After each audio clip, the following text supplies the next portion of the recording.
எண்ணெய் கழிவு உள்ளிட்ட மூலப்பொருட்களை பிரித்து எடுக்கும் தனியார் தொழிற்சாலையில் திடீர் தீ விபத்து ஏற்பட்டது. இதனால் அந்த பகுதியை கரும்புகை சூழ காட்சியளிக்கிறது. கூடுதல் தகவல்களை செய்தியாளர் சாமிநாதன் வழங்க கேட்கலாம். சாமிநாதன் வணக்கம். முழு விவரங்கள் என்ன சாமிநாதன்? சிப்காட் தொழிற்பேட்டையில் தனியாருக்கு சொந்தமான பழைய டயர்களிலிருந்து எண்ணெய் கழிவு உட்பட பிளாஸ்டிக் உற்பத்திக்கான மூலப்பொருட்களை பிரித்து எடுக்கும் தனியார் தொழிற்சாலை உள்ளது.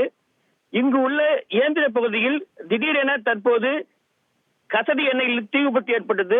இதனை அடுத்து பயங்கர துர்நாற்றத்துடன் சிப்காட் தொழிற்பேட்டை முழுவதும் வான் அளவு உயர்ந்து கரும்புகை வெளியேறியது. தகவல் அறிந்து சம்பவ இடத்திற்கு வந்த கும்மிடிப்பூண்டி தீயணைப்பு வீரர்கள் அரை மணி நேரம் போராடி தீயை அணைத்தனர். இந்த திடீர் தீ விபத்தால் கும்மிடிப்பூண்டி சிப்காட் பகுதியில் பரபரப்பு நிலை வருகிறது. முழு விவரங்களுக்கு நன்றி சாமிநாதன்.